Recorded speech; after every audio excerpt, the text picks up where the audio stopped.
Buenas noches, estimado doctor Carlos Eduardo Chica Villesís. Nos encontramos en la materia de Derecho Civil Sucesiones y hoy estoy analizando el caso práctico 2, que involucra varios conceptos y los más destacados son el beneficio de inventario, la herencia yacente y el rol del albacea en el derecho sucesorio, que son temas muy importantes eh, para generar conceptos claves dentro del área de Derecho Civil Sucesiones.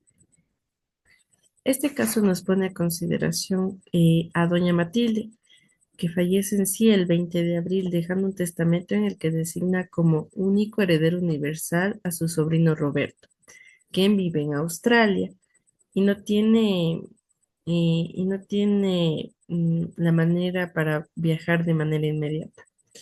Además, nombra a don Ernesto, su abogado de confianza, como albacea con amplias facultades para administrar la herencia.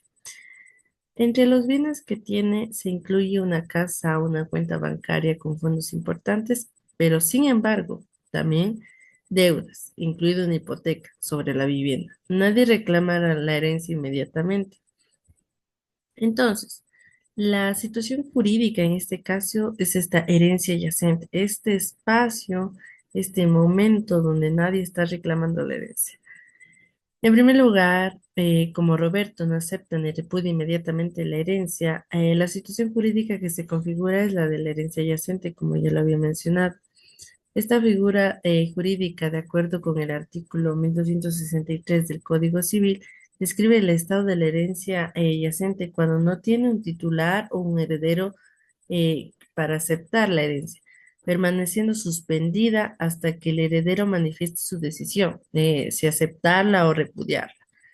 La herencia yacente es un concepto fundamental para proteger los bienes del causante, hasta que se determine quién los va a recibir y bajo qué condiciones va a recibir.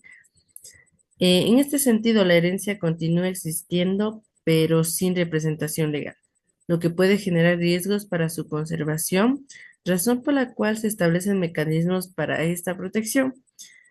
En sí, entonces, el rol del albacea, que es don Ernesto, como albacea nombrado en el testamento, tiene un papel crucial desde el inicio.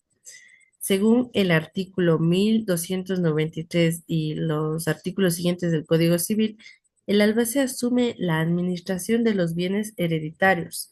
Tiene el deber de conservarlos, iniciar el inventario y tomar las decisiones necesarias para evitar el deterioro o pérdida de estos. Esto es particularmente importante porque en ausencia de la aceptación formal de Roberto, don Ernesto es el encargado de resguardar la herencia, actuar en defensa de los intereses legítimos de Roberto y de los acreedores. Por lo tanto, el albacea es un sujeto clave en sí para garantizar que la sucesión siga un proceso ordenado y protegido, evitando así que la herencia se desvalorice o se vea comprometida por una u otra circunstancia. Entonces, la aceptación con beneficio de inventario y la protección patrimonial van de la mano. Si Roberto desde Australia quiere aceptar la herencia, pero se previene respecto a las deudas, la solución idónea es aceptar con beneficio de inventario. Pues, conforme esto con el artículo 1270 del Código Civil, esta modalidad limita en sí la responsabilidad del heredero a los bienes efectivos de la herencia. Es decir, en otras palabras, Roberto no responderá con su patrimonio personal para las deudas que superen el valor del activo hereditario, protegiendo así su patrimonio privado. Para ello debe promover un inventario detallado de los bienes y deudas que deben estar dentro de los plazos legales, formalizando así esta aceptación bajo esta condición del beneficio de inventario. Actos que pueden hacer perder el beneficio de inventario y hay que tomarlo en cuenta debo señalar que sin embargo, a pesar de que Roberto podría perder este beneficio si se realiza ciertos actos, esto en conformidad con el artículo 1262 del Código Civil, Si dispusiera de los bienes hereditarios como si fueran propios, personales, o manejara la herencia sin ajustar a las limitaciones del inventario, se entenderá que ha aceptado pura y simplemente la herencia, desistiendo del beneficio de inventario. También perdería del beneficio si no cumple con los plazos o formalidades para solicitarlo.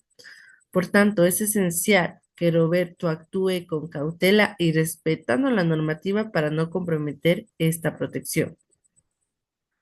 Otro aspecto es la responsabilidad frente a deudas, incluidas las hipotecarias. En cuanto a la responsabilidad por deudas, hay claridad. Acogiéndose al beneficio de inventario, Roberto responderá únicamente hasta donde alcancen los bienes de la herencia para cubrir las obligaciones como la hipoteca sobre la casa. Así, su patrimonio personal queda a salvo y los acreedores solo podrían cobrar de los activos hereditarios. Esto brinda un equilibrio justo entre proteger al heredero y respetar los derechos de los acreedores. En cuanto también hay que hablar acerca de las formalidades en la aceptación con beneficio de inventario. Eh, Esta aceptación no es algo informal, requiere el cumplimiento de varias formalidades legales, como la presentación del inventario ante una autoridad competente o notario, la manifestación expresa del heredero acogiéndose al beneficio en un documento público o privado y el respeto a los plazos previstos. Solo así se garantizará la validez y efectividad del beneficio de inventario. Entonces, como conclusión, el análisis de este caso muy interesante demuestra que en ausencia de una aceptación inmediata del heredero, la herencia pasa a un estado de yacencia, protegido por el albacea. Y aquí hay que tomar en cuenta que el albacea es el que administra en ese tiempo, sería un albacea yacente en este caso de cuando la herencia se convierte en herencia yacente. Y esta aceptación con beneficio de inventario es la figura legal que permite al heredero proteger su patrimonio personal frente a las deudas antiguas o importantes que tenía el causante. Con ello se busca preservar el equilibrio entre los derechos hereditarios y las obligaciones que pueden existir, respetando a la voluntad del causante y asegurando un proceso ordenado y justo, y haciendo valer tanto los derechos de la persona que va a heredar.